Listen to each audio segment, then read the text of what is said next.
Okay. Well, today we have Jeffrey Reekers from Champion at championhq.com, and he's going to share with us the new platform and answer questions. And if you have questions, he'll probably be presenting, so ask them in chat or raise your hand, um, and I will try to get you in there, or just say, hey, Jeff, can I ask a question? And you can take it away, Jeff.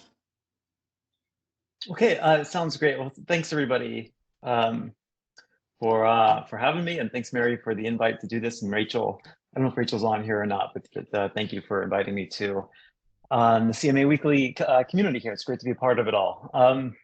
So I can keep it super conversational as topics come up. How I thought I was structuring this today was first noting that I have this like black wall as a background. It's very, very temporary. I'm not trying to be like Archville, but we're doing some renovations, and so my background's completely dark for the moment. But the way I thought I would structure this is just to give a quick introduction into myself. And then a little bit about the foundations of Champion. We started the company this year. Give a little insight into the team for a couple of minutes, and then jump into the product, share some details on this. We'll go through a little product demo and visuals, and then wrap up with a roadmap from here. And so I can clearly and communicate what that roadmap looks like in terms of product functionalities. We'll try to wrap up in around 15, 20 minutes, I think is what it'll take. And then we'll love to just keep it conversational. If questions come up throughout, I'll try to be as aware as I can in the chat box, or we can just tackle them at the end, whatever's easiest, or is the general flow of how we've done these in the past. But let me go ahead and pop open some slides that will guide the conversation today. Champion. Again, we started this company April 1 of this year. So really getting started, getting going. I'll say even before we hop into this,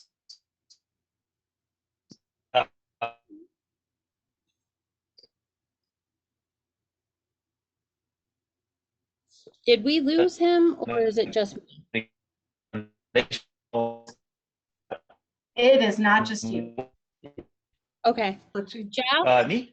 we're losing you. You can't see me anymore? Yeah, I'm here. We can see you, but you your voice went out right after you said April of this year.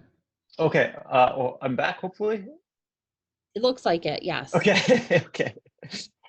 Temporary snafu. It's one of the feature, not a bug.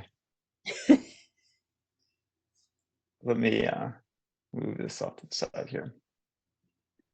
Okay, yes, we started Champion in April of this year, and I'll first just note so much of what's in Champion has been done and brought about through many validation calls that I've had with like the folks in this room and else in the customer marketing community. And one thing I just to note up front, I've been really taken aback by how welcoming, supportive everyone in the world of customer marketing has been in providing feedback and helping us really build out a great product here. I'll just jump into a little bit of background on myself first, so we can get to know each other. I live in Minneapolis, just moved here at the beginning of this year. Was spending a little more time during the pandemic as I had my son in June 2020. We were living in New York City at the time. And so we were spending some time back and forth, and I made the full move out here this year. Just thought, you know, what the hey, start a new company. Let's move out to New York. My wife's got a new career, or move out to Minneapolis. My wife's got a new career as well. We just did it all at once. There's a lot of things I've gotten to love about Minneapolis. If anybody's from Minneapolis, has ties to it, I'm sure some of these resonate. Prince, I've gotten indoctrinated with all things Prince. You can see a lot of Prince in the Champion brand as well. And my son, real good grow up. That go to concerts that support him and that sort of are at his old club here. As well, cross-country skier, and I've gotten to pick this up. Minneapolis is like cross-country ski central. It's a fun wintertime activity. Once again, here's Ronan. It took me 9 months to be able to do what he's doing for the first time ever when he got on cross-country skis. So he's multi-talented, I'll say. Prior to this, I was in New York, and I lived there for about 16 years, a little bit more. I moved out to New York when I transitioned careers and really had no contacts. I didn't know anybody. I just knew I wanted to start a new career. Did not know I wanted to get into marketing, B2B marketing, customer marketing, anything like this, and didn't even know what SaaS was at the time. And I think it was just really the beginning stages of SaaS as a whole. But so much of New York was foundational just to my career and my profession, and a lot of this is embedded within Champion, and we really tried to embed a lot of what's personal to us as co-founders into this company. And through New York, and just I remember 2008, and I was trying to get like one of my first jobs, and just I remember how hard it was at that time. I don't know how many applications I filled out just to get one job, or one job interview for that matter. But it was just a challenging time with no network, nobody around. But as I got that foot in the door, that first job, started in customer support for a software company, loved the world of customer support, loved talking to customers, loved fixing customer problems and challenges, and loved taking the customer from an irate, not so happy position into a raving fan at the end of that phone call. And we had a company that really embraced the sort of Zappos mindset that customer support is sort of your best engine for growing a company and for your marketing, really. As I got into new roles, it just, things started to get easier and easier. And eventually, 16 years in, was just really taken aback over the network, the folks that I had a chance to meet. And even I think through Champion, and as we built this company, we got investors on board. There's so many people that were important that I met along the way, who really championed me, supported me, and helped me accomplish, one stage to the next, and get to where I am in my career and be able to accomplish things like starting Champion and have that opportunity. And as we were thinking about Champion in the new year, one concept really resonated, particularly as I was thinking about that New York experience. It's just that we go further with people in our corner, the people that champion us, the people that support us. Like, we are a function of that network and that group. And so when we were starting Champion, we first started with the concept of why we wanted to start a company as a whole, what was important to us. And we had this concept of empowering and championing others to reach their untapped potential, because there's so many folks that have been impactful for us. And if we could build a company around this, whatever that meant at the time, we didn't even know what exactly the company was. That's where we wanted to spend our time. And as I was, we were mulling this around, I got together with Gianna Scorsone, who's one of our co-founders and COO. She's a colleague of mine. At Aircall, she's also a fantastic executive at Mondo and Blue Wolf. Prior to this, has had multiple 9-figure exits. Courtney Crispin, who was a co-founder and CTO. She was formerly VP of Engineering at Salesforce Marketing Cloud. And so just a phenomenal technology leader. So it started with us kind of getting together and really talking through what was important to us. We all really aligned on this concept and the values of the organization first. I'll also just note, we've partnered with Jim Goldman as we started really thinking through what we were building, getting more concrete. We knew we wanted to be enterprise ready, enterprise first. Jim has loved this vision and joined us as our Chief Information Security Officer. Prior to this, he was Salesforce VP of InfoSec, and is part of the FBI task force for cybersecurity as well.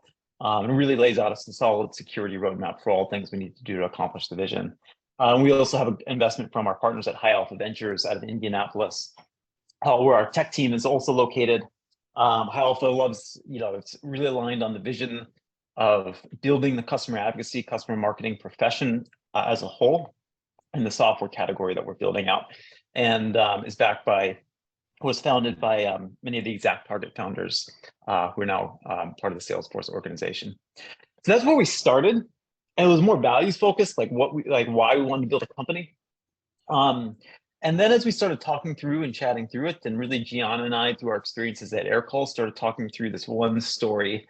And I think we were just kind of chatting about it informally at one evening. And it was an early customer we had at Aircall. Their name was Untuckit. anybody's familiar with that e-commerce apparel brand. This is not an Untucked shirts, but I do have a few of them. They were an early customer of ours at Aircall. We were probably less than 1 million in revenue at that time. And their head of support was just, he was the ultimate advocate champion, the ultimate customer you'd want, particularly at that stage of the organization. There was 500 e-commerce companies and just a couple zip codes in New York City around their office. He had an incredible network, and he was really bought into what we were doing and the vision that we had. He was supportive in terms of referrals. Anyone in that network, he was always open for an introduction. We were just down the street from each other in terms of offices. I was doing sales at that time. I'm awful at sales. He would show up in person once in a while if I really needed him and asked him to help me with the deal, particularly if he had a close connection with that company. Exec dinners, webinars, speaking engagements at Shoptalk. I mean, you name it, he was doing it with us. 6 years later, Aircall, we were 150 million in ARR. I was 2 weeks out from leaving and investigating what my next move was going to be. I had an exec dinner. It was with Mike over at Untucked, and it just had us thinking. 6 years, Untucked was paying us probably 30, 50K a year, something like this. But far beyond that was the value of this and the relationship that we had developed. But we were 120x, 150x the size. We did not have 150x versions of Mike.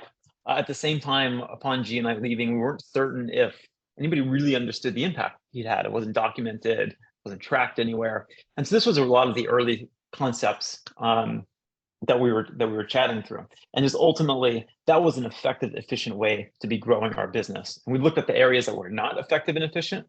There's all things with that traditional funnel, like just doing outbound nonstop, blindly, webinarly, like just the old traditional funnel never really worked for us. But when we looked into our customer base and really tried to grow through that, there was always an effective, efficient growth lever for us.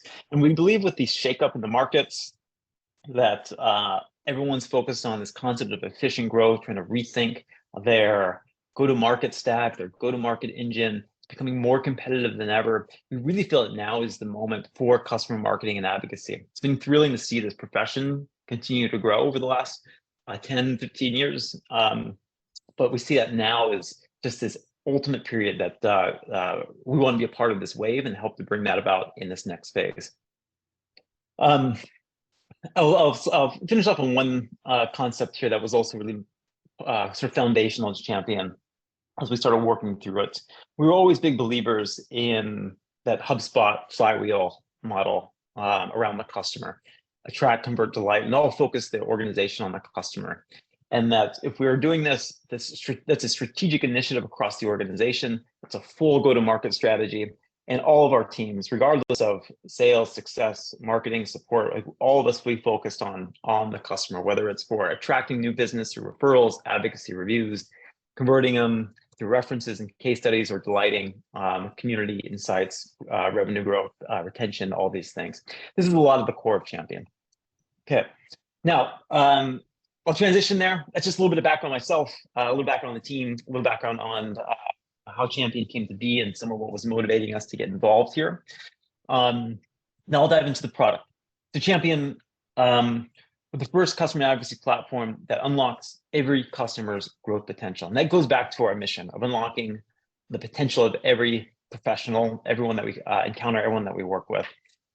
And the way we're going about that, it's all about unleashing the customer champions you don't know exist in your customer base. Thinking about that Mike Vroom example, who are the next 5, 10, 15 versions of that in our database? So we're working to identify, activate, match, and track our champions. Let's just go through each one of these specifically. So Champion starts out with this identification engine, instantly surfacing who your next champion is. The way we're doing this, we're taking all the tools that teams are currently using, Salesforce and CRM data, product usage, third-party data like LinkedIn, and what are posting patterns, followers of our customer base. Do our customers have open tickets? What are CSAT scores they're leaving? What's sentiment analysis like? I used to go into Gong all the time and type in things like, I love Aircall. And I'd find champions or potential advocates in this way when I really needed to. So we're tying all these tools together and giving this 360 view of the customer, what we're calling a champion score. A champion score is essentially an NPS 3.0 is how we think of it. It's under this ranking column here. NPS is maybe 20% of the customer base. It's intermittent, it's non-actionable. Champion score is actionable, it's real time, and it's data focused and driven. And you can specifically tie this in with insights into what makes up that score. And we provide that in this tags category. You can see if somebody's an influencer on social, if they're a power user of the product, or a number of other things that we're able to glean from the data. From there, you can filter this really simply by any sort of information that's available to us in the CRM or the data sources that we're syncing with. So let's just say in this example, we want to filter down by folks that are C-level executives in the organization. We can see here, we have a short list of folks that are strong rankings, some are mixed, opted in, pending, non-activated. That comes to the next step, which is around activating our champions. We have that narrowed down list. We can highlight over Kylie. We see that she's not active right now. We have not contacted her, but there's a strong likelihood that she could take actions on behalf of the organization. So we highlight her, click activate, and we're presented a number of different options here for advocacy plays. Some of these we have out of the box, things like reviews, reference programs, product betas, upsell, cross-sell opportunities. And as well, we have a workflow builder where you can basically build anything you'd like bottoms up, whether it's a referral program or otherwise. We go to the next stage here. Let's just say we'll pick a reference program. Let's pick that reference program. You now have the ability to set some workflow rules around this. So like a marketing automation format. And you can add in steps or a drag and drop mechanism. Say you want to add in an automated gift, something like that. Once the reference is completed, you can do that and send out the gift thereafter and just have an automation flow from there. Champion will also recommend other folks that you might want to consider to add into this program as well under our champion recommendations. From there, you can send off this activation. Kylie would then get an invitation to become a champion on behalf of the organization. You can add in questions that you'd like to send as part of that survey. You want to participate as a reference, in what format.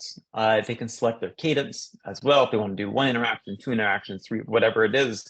I know a challenge I've had with references in the past is in that example of Untuckit, the individual loves, always open to do calls with us. Probably at 5 a month, that's good. And if there was some sort of way to limit that and make sure our team was able to monitor that, that would have been ideal. And so Champion will automatically manage just preferences on the back end. The next stage here comes into matching. So we've set up this reference program specifically, and references an area that we got a lot of feedback on and are going deeper in, both in the MVP and longer term. And so at this point, we have Kylie that's now opted in as a reference. She's going to show up within our workflows from there. So if we have net new open opportunities, you can see them in the left-hand column here. So we have the Redfin opportunity. We can see the primary contacts on that opportunity.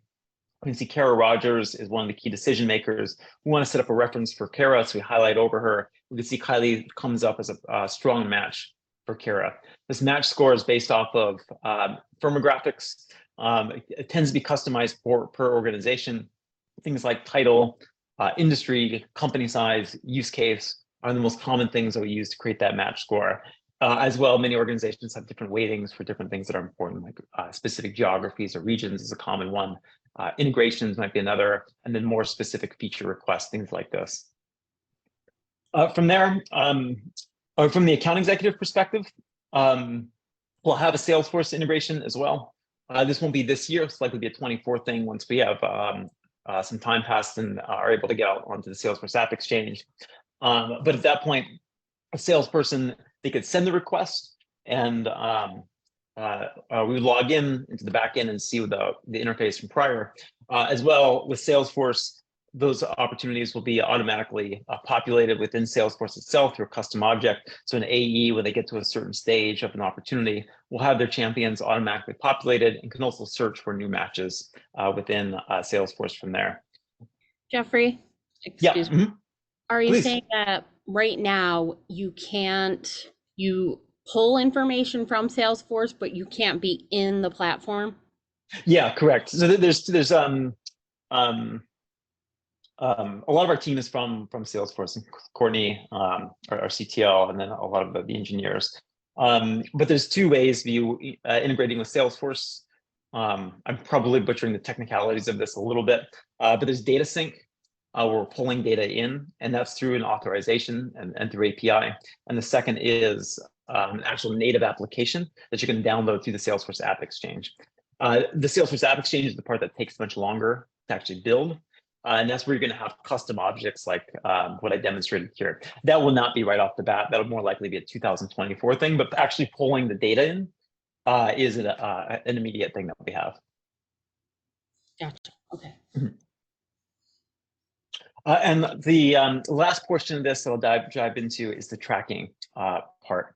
So Kylie's done a ton of activities with us. However, we all move careers.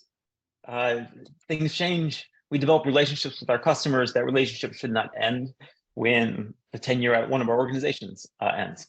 And so we want to be able to highlight and surface this as well.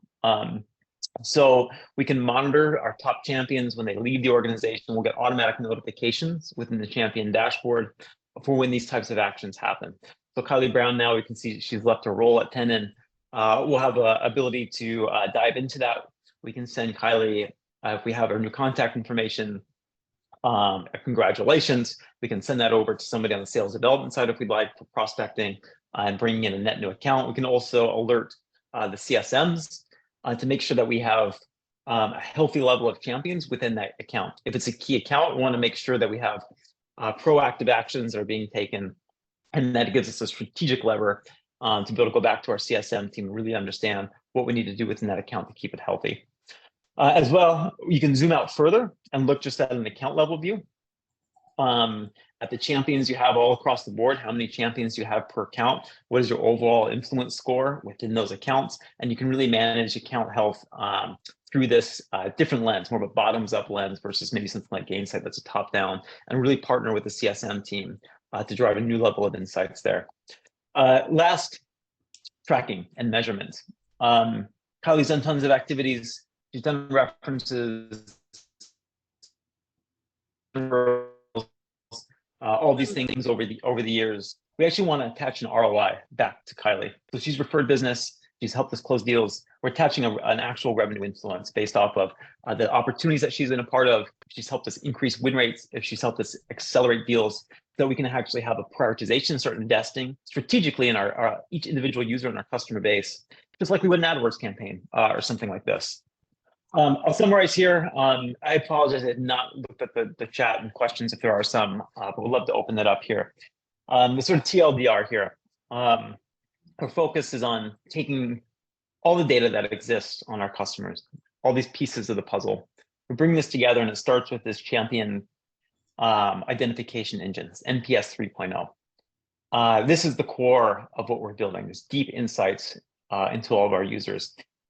And then leveraging this to drive plays on top of that, whether it's for generating net new business through things like job changes, whether it's helping to close deals through advocacy, through reviews, through referrals, or even its retention and growth by better partnering with our CSMs to give a unique new level of insight into each individual account that we have.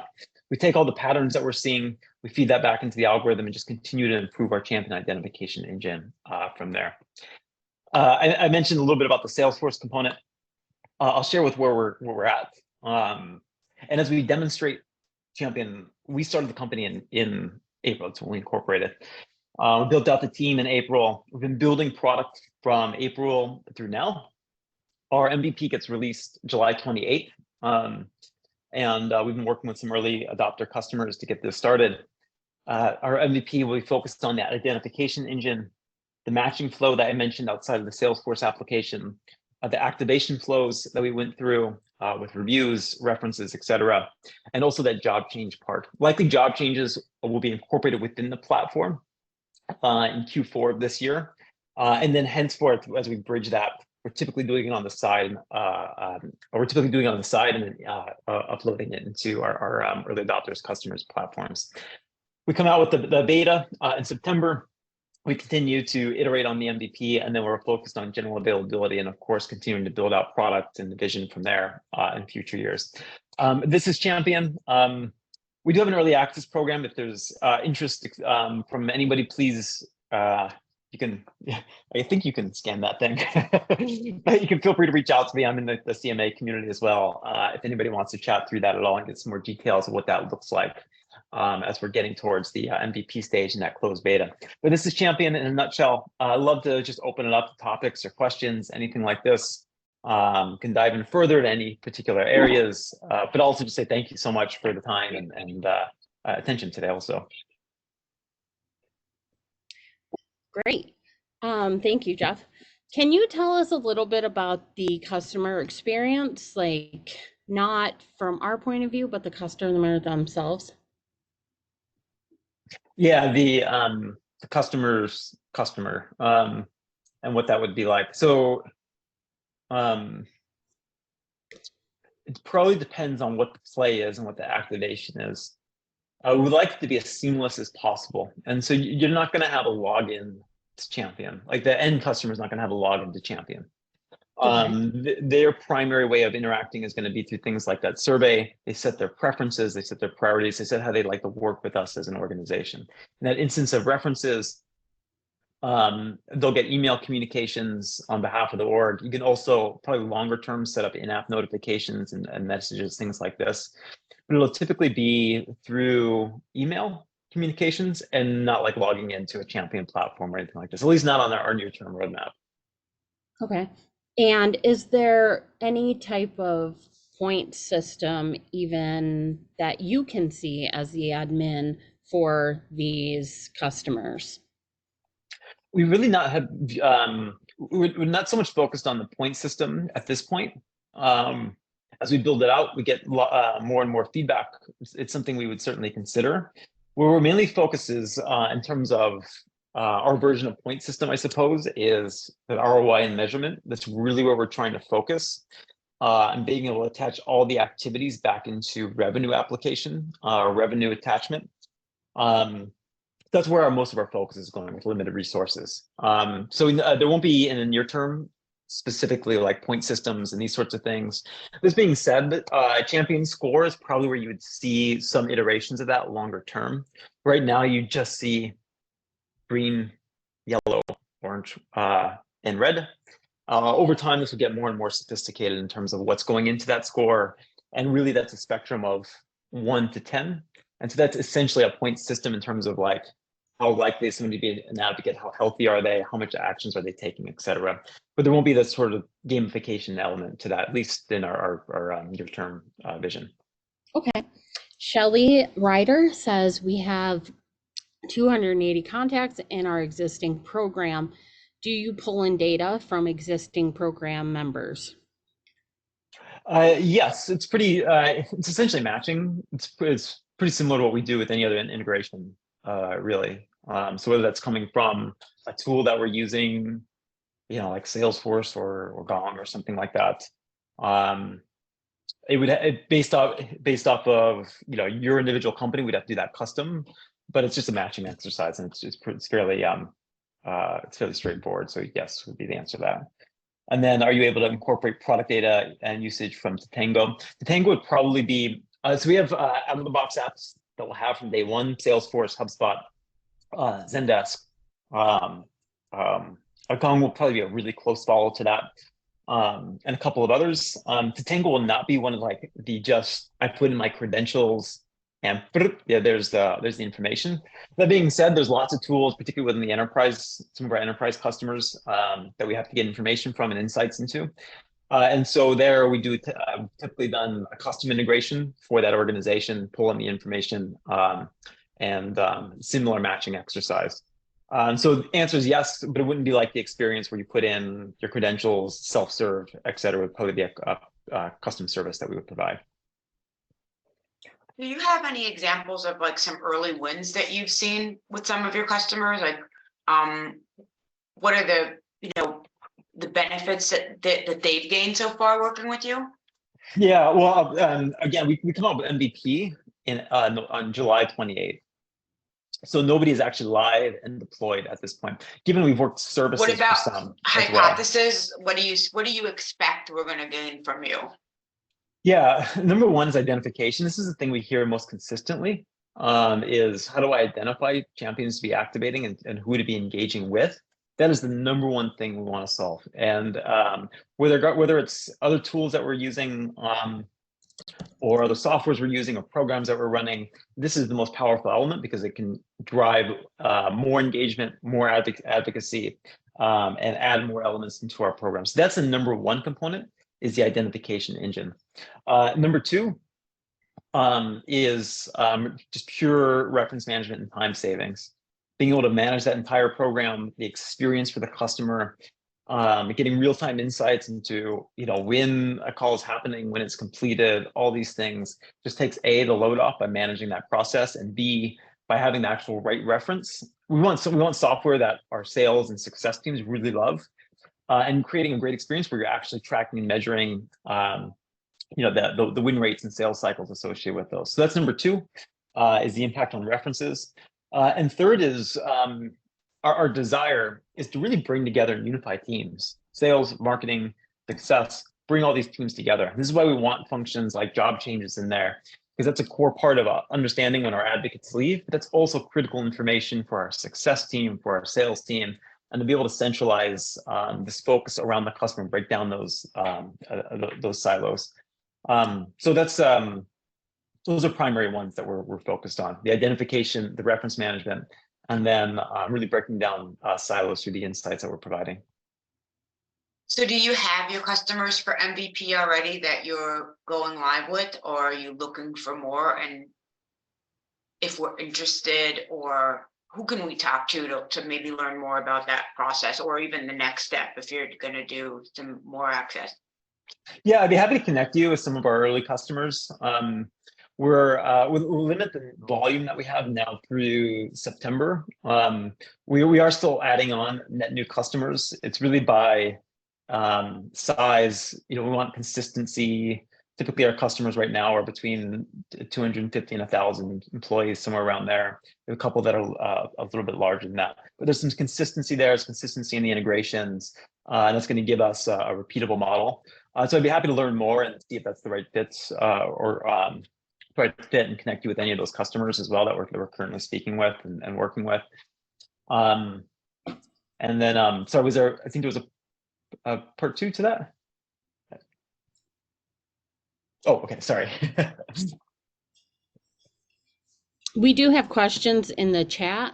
Let's see. Kathy says, could you nutshell for us champions differentiators versus the competition? Yeah, certainly it's on identification and revenue attribution. These are the two things we're really focused on. And identifying who to be including in our programs, and then actually tracking and measuring the impact.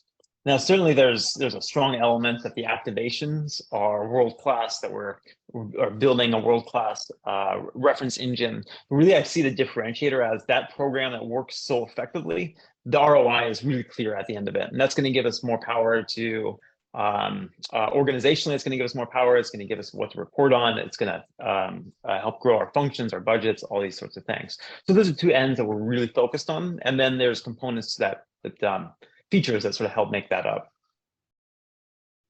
Okay. Are you able to create custom acts of advocacy that your customer could opt in to participate in that program when completing the survey?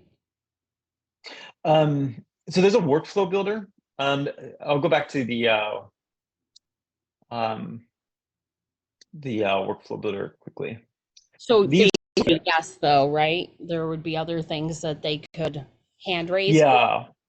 I went into references. You on these questions, you can add in a number of questions here. You could just flat out ask, would you like to be an advocate? And then all the things you'd like to opt into. I'd want to leave reviews. I want to do testimonials and case studies. Our desire is to have essentially a backfill And I think in the tracking and measurement portion, there's a brief demonstration of this. You can see there's this activation utilization.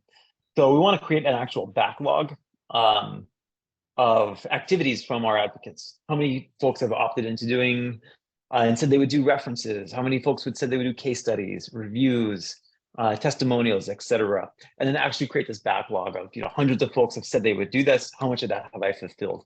And so you can add any of the questions like that and into that survey engine. Okay, where do the numbers come from for that revenue aspect? It's whatever we can attach to the opportunity. We'll get better and better on that over time. The two things that are easiest: references, referrals. Those are the two easiest to do. Job changes fit into the referral subcategory. The parts that will be harder are things like case studies, testimonials, etc. We don't have an answer for all those at the moment. We'd like to be able to find a way to attach a lot of that also depends on your instance of Salesforce, HubSpot, whatever it might be. If you're already putting, Right. All case studies on an opportunity and attaching that for influence, then there's a solution for that, because now we're just attaching the user that's a part of that, or the account that's a part of it, the champion that's a part of it, onto the case study itself. And so a lot of that depends on a unique instance of Salesforce. But the two that would be pretty consistent there are the references, because that is legitimately attached to an opportunity and the staging of an opportunity, and then anything on referrals and job changes. Gotcha. Okay, and can I ask, who is the ideal customer profile that you're selling to? Is it customer marketers? Is it sales? Is there an overlap between customers as well? Our desire was to make a customer marketing software that sales wants to have and success wants to have, and they demand to have it, and they want it. Like it's a strong driver on those orgs. It's similar to, I think Gong did a great job of this. I don't know if anybody's here from Gong, but there's also like branding elements of Gong that we might have taken. Anyways, so many teams want that within the organization. There's product marketing for the insights, or success teams want this, but it's ultimately, at least in the beginning stages, for sales. Now, we thought of this similarly but on the customer marketing end. Software that the AEs would love, the sales team would love and drive. Similar on the success side, they're going to get unique insights. But the core department that we're working with, who's logging in the champion, who's working with champion, is the customer marketing team. Gotcha. Okay, and Dean asked, let me see the question here. Does Champion better as a standalone customer marketing solution, or as an additional layer to existing customer marketing platforms? I'm sorry. I thought I was reading the same question, and I realized I was reading a different one. Does it layer on top of other softwares, or does it replace them? Was that the question? Basically, yes. Is it a standalone solution, or is it another layer to add on top of other platforms that we might already be using? Yeah, and so the key part here is this part of Champion. So if I take everything to the right of the integrations, you've got the AI engine, the identification engine, and all the plays that would come on top of that. Core of Champion and what fuels everything else that we're running is that identification engine. Now that's going to flow into, and over time, we want to open app exchange. We love tons of apps on the ecosystem, and for that data to be flowing into other applications and to power anything else that you're using that needs customer data. That's the bigger vision. And so our desire is that whatever you're using today, you could leverage the Champion identification engine and sort of put a turbo boost or turbocharge on that for that matter. And so you can use it, just help power other tools. If you're using, I've heard a lot, I've heard a lot of tools. I won't mention that specific, but that would be great to have those insights. You can also use Champion end to end with all those applications, reference management, the activations, the job changes, etc., and have it as one platform. We're building out just one platform right now. Anybody that's working with us just gets the full platform, but you can certainly use the open API and just connect that identification engine if that was what was desired. Okay. And will there be pricing for the entire Fort Park platform, or can you subscribe only to identification and activation? We'll come out with more details on breakdown of pricing probably when we do general availability. What we're doing right now through November, it's just there's one platform, there's one price, there's not users, there's not contact levels, anything like this. It's just working with great customers, having one flat price for SaaS and the platform, get in there, use it, and leverage it as you'd like to leverage it. That said, upon general availability, that will break down into sort of modules: identification, activation, job changes. We'll have a few different modules that folks can self-select from. That'll be priced a little bit differently. As well, we'll likely be doing pricing based off of contact database size as well at that point, but don't necessarily have all the breakdowns of what those buckets are quite yet. Okay. Will Champion help with tracking upsell, cross-sell, retention? Where this will probably be most valuable at the start is twofold. One, the job change element, being proactive with that, and who are the champions I have within an account if they left, etc. Have new folks that are critical on an account join that organization. It's not just a job change in terms of leaving, it's also like somebody new and critical on that account. And I think that's where we'll add a lot of value, where we add a lot of value on the success side. The other is the aggregation of those scores. And so how many champions, and I have all these champion scores. What does that look like in an account level view? And how does that compare to all my other accounts? And is that going up? Is that going down? That will be how we start with the account level insights and views. It'll likely grow and expand from there, but that's where we start with this. Will you? And I think that complements, we've thought about that as kind of complementing something like Gainsight, essentially, which gives an account level view, more of a top down, and then we combine bottoms up. And though I don't have a tangible aspect to this, we have ongoing conversations with Gainsight right now on how we can work together to sort of combine those two scores together. Right. Okay. Will you offer workflow templates for new users? Workflow templates like the activations that I was showing earlier. We'll have some out of the box, the references immediately out of the box. What our plan is to continue building through a community effort. There'll be some that we come out with. One thing we did at Aircall, just as a quick example, we had this is more on the app ecosystem and integrations. But we developed integrations, we had other companies develop integrations, and it was an open network and we provided a ton of value for customers.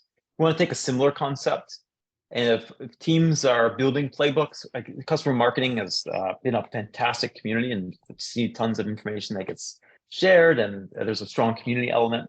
Folks want to submit their playbooks into Champion that other folks can use. You'll be able to do that. It's probably not a this year thing, but we want to build this community element to it. To answer your quick question, we'll have reviews, we'll have references, and we'll have a few others just right up out of the box. Then you've got a workflow builder, you can build your own from there.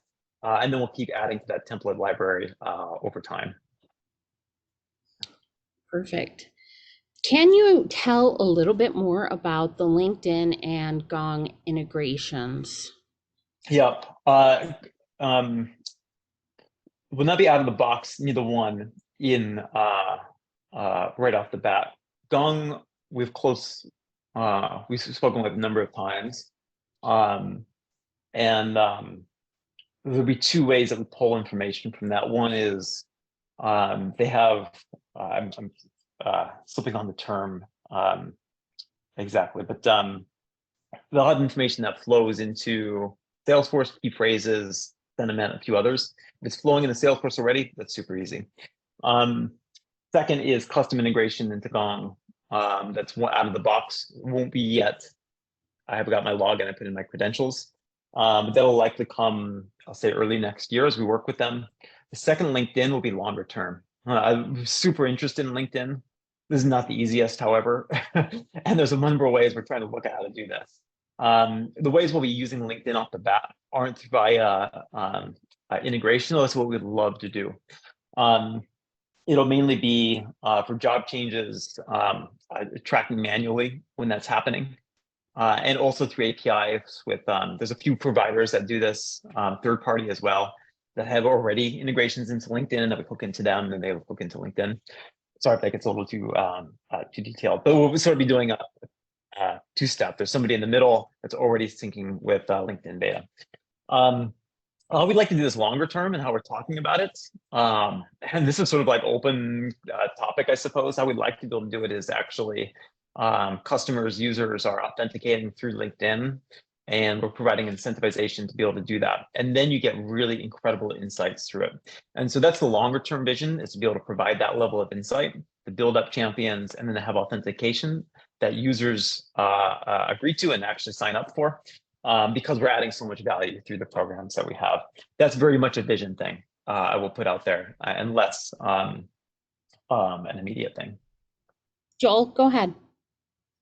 For like a third-party tool that you'd be potentially integrating with to support this, are you thinking of something like User Gems in like that alley, or somewhere else on more of like a clear classic data enrichment provider side? There are tools like User Gems. Now, how they get their data may also, I don't want to answer probably accomplish the feat. But yeah, it would be more likely there's some providers that have APIs that are doing essentially what User Gems, something really similar to User Gems, I would say. However, what User Gems has done a fantastic job of, as I understand, is creating plays off of it, creating automations, creating workflows. And so there's a number of companies that aren't probably as well known that have the same engine powering it, but haven't built any of the sort of beautiful applications on top of it.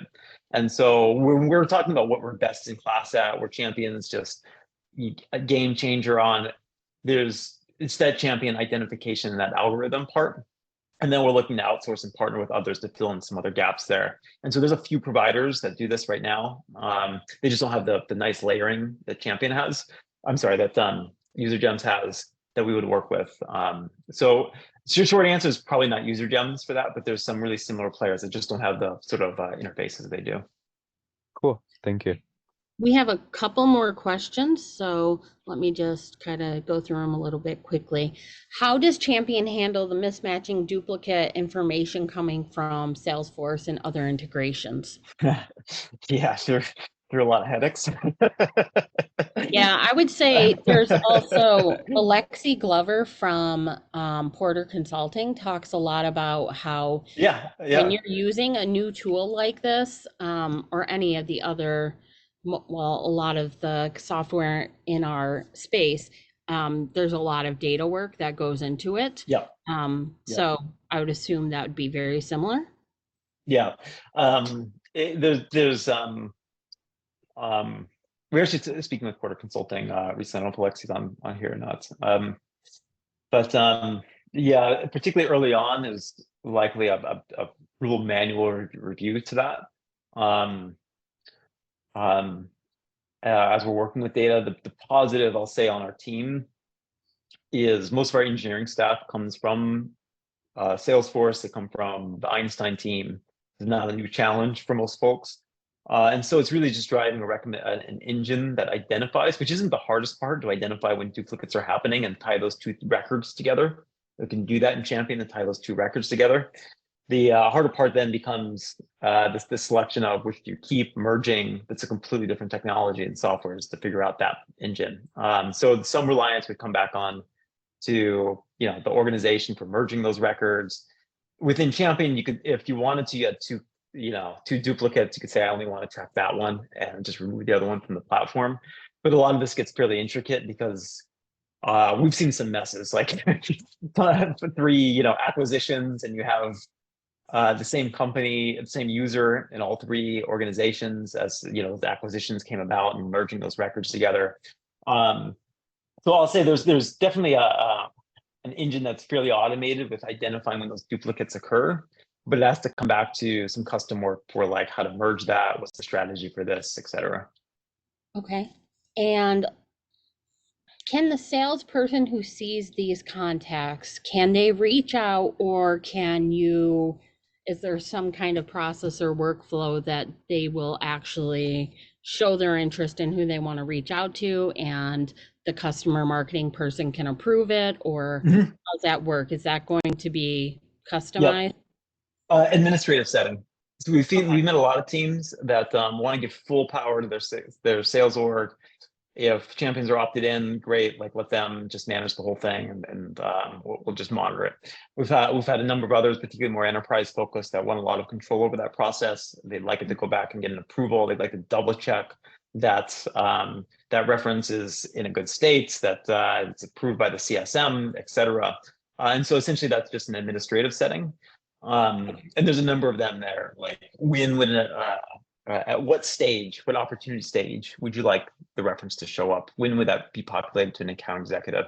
Can they reach out directly, or is it like a request that goes back to the customer marketing team? So there's some administrative settings that run that. Okay. And you launch in November-ish. What does the pricing start at?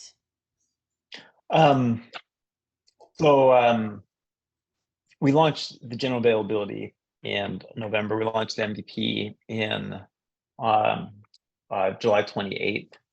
We don't have a finalized, we have an estimated pricing for the full platform. We don't have a finalized sticker yet. There's a lot of notions that will go into that when we go live, because there's going to be platform pricing, there's going to be a few different modules, and then there's going to be a contact database size. That being said, we're eyeing, how we've modeled is an ACV somewhere, average contract value somewhere around 50K. So that's going to be like full encompassing on the platform. It's going to go down if there's modules that we only want. It's going to maybe go up if there's tons of contacts that we then have to consider. For MVP and early access, we're doing a huge discount off of that. Also, there's no consideration of modules. There's no consideration of contact size, users, and user roles and things like this. Licenses will never be a pricing topic. And it's just one flat fee for the first 2 years. So that's as much detail I can give on that for the moment. Perfect. Okay, we have a few minutes, very few minutes left. I'll just go ahead and say, one, if you get the feedback email, please go ahead and respond, leave your feedback and kind of comment if you can. Two, go ahead and message me any feedback that you'd like to pass along to Jeffrey, and I'd be happy to do that. And any other questions you have, he's in the CMA Weekly community. And yeah, I will see you all next week, where we will have a guest that's coming, and Josh Gross, coming to share on event and conference ROI, which I think is going to be kind of interesting to see how that goes. So I will see you all next week, and have a great weekend. Bye. Thanks, everyone. Thank you all. Thank you all for your time. Thank you.